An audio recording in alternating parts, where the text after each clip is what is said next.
गोळ्या घातल्या तरी झेलणार, पण आता मागे हटणार नाही. जरांगे मुंबईत आंदोलन करण्यावर ठाम. मुख्यमंत्री फडणवीसांकडे मराठ्यांची मनं जिंकण्याची संधी, जरांगेंचं वक्तव्य. मनोज जरांगे यांच्या आंदोलनाचा आज दुसरा दिवस. जरांगे शिवनेरी किल्ल्याकडे रवाना. जरांगे शिवरायांना अभिवादन करून मुंबईकडे कूच करणार. आज रात्री मुंबईत पोहोचण्याची शक्यता. मनोज जरांगे पाटलांना आझाद मैदानामध्ये आंदोलनासाठी परवानगी. अटी आणि शर्तींसह एका दिवसासाठी आंदोलनाला परवानगी. 5 वाहनांसह केवळ 5000 आंदोलक येण्यास परवानगी.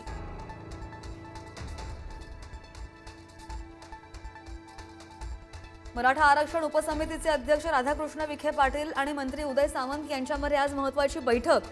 बैठकीनंतर दोन्ही नेते जरांगेंची भेट घेण्याची शक्यता. जरांगेंच्या आंदोलनाच्या पार्श्वभूमीवर ओबीसी ॲक्शन मोडवर आज राष्ट्रीय ओबीसी महासंघाची सुद्धा बैठक. बैठकीमध्ये जरांगेंच्या मोर्चावर चर्चा होणार असल्याची माहिती. मनोज जरांगे पाटलांच्या मोर्चाला भाजपच्या बॅनरमधून प्रत्युत्तर. मुख्यमंत्री फडणवीसांच्या समर्थनार्थ भाजपकडून जोरदार बॅनरबाजी. उच्च न्यायालयात आरक्षण टिकवणारे देवेंद्र फडणवीस अशा आशयाचे बॅनर्स. आज 1.5 दिवसांच्या बाप्पाचं विसर्जन. प्रशासनाकडून कृत्रिम तलाव तयार. गजाननाची मनोभावे पूजा केल्यानंतर आज बाप्पांना निरोप दिला जाणार. गणेशोत्सवाचा दुसरा दिवस. लालबागच्या राजाच्या दर्शनासाठी भक्तांची मोठी गर्दी. गर्दी वाढण्याची शक्यता असल्यामुळे पोलिसांचा कडक बंदोबस्त तैनात. ऋषी पंचमी निमित्त 35,000 महिलांचं अथर्वशीर्ष पठण. पुण्यातील दगडूशेठ गणपती मंदिरासमोर सामुदायिकरित्या अथर्वशीर्ष पठण. परदेशातील महिलांनी सुद्धा घेतला सहभाग. आमदार निधीमधील खर्चावर सरकारचं लक्ष. राज्य सरकारकडून ई-समर्थ पोर्टल विकसित. ऑनलाईन प्रणालीचा पहिला प्रयोग पुण्यामध्ये. पोर्टलद्वारेच विकास कामांचं ट्रेकिंग केलं जाणार. संघा इतका तीव्र विरोध कोणत्याही संघटनेला सहन करावा लागला नाही. संघाच्या शताब्दी कार्यक्रमात मोहन भागवत यांचं वक्तव्य. जगात कट्टरतावाद वाढल्याची देखील व्यक्त केली खंत. विरारमधील इमारत दुर्घटनेमधील मृतांचा आकडा 15वर. अजूनही बचाव कार्य सुरू. मृतांचा आकडा वाढण्याची शक्यता.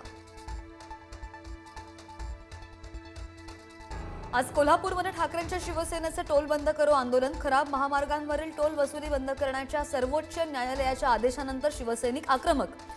किणी टोल नाक्यावर करणार आंदोलन.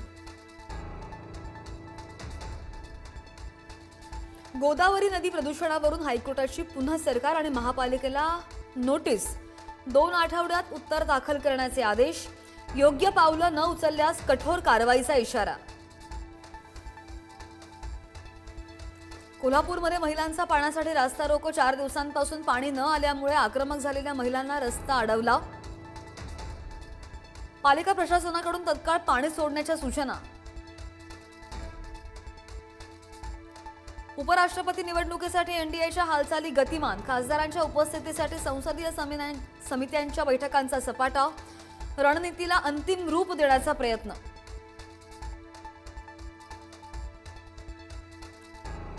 पंतप्रधान नरेंद्र मोदी आजपासून 4 दिवसांच्या परराष्ट्र दौऱ्यावर. आज संध्याकाळी मोदी जपानला रवाना होणार. जपानमधून मोदी 31 ऑगस्टला चीनला जाणार. जम्मू काश्मीरमध्ये पूर आणि भूस्खलनामुळे मोठं नुकसान. पंतप्रधान मोदींनी मुख्यमंत्री ओमर अब्दुल्लांशी केली चर्चा. बाधित भागांबद्दल अब्दुल्ला यांनी दिली माहिती. दिल्लीमधील यमुना नदीला पूर. नदीमधील पाणी धोका पातळीवर. नदीकाठच्या सखल भागांमध्ये शिरलं पाणी. रहिवाशांना सुरक्षित स्थळी हलवलं. तेलंगणात मुसळधार पाऊस. पावसामुळे रेल्वे रुळाखालील माती सुद्धा गेली वाहून. हैदराबाद नांदेड मार्गावरच्या महामार्गावरच्या अनेक रस्ते आणि रेल्वे गाड्या रद्द.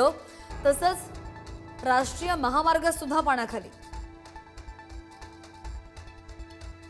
आज संत गजानन महाराजांचा 115वा पुण्यतिथी सोहळा. शेगाव नगरीत शेकडो दिंड्या दाखल.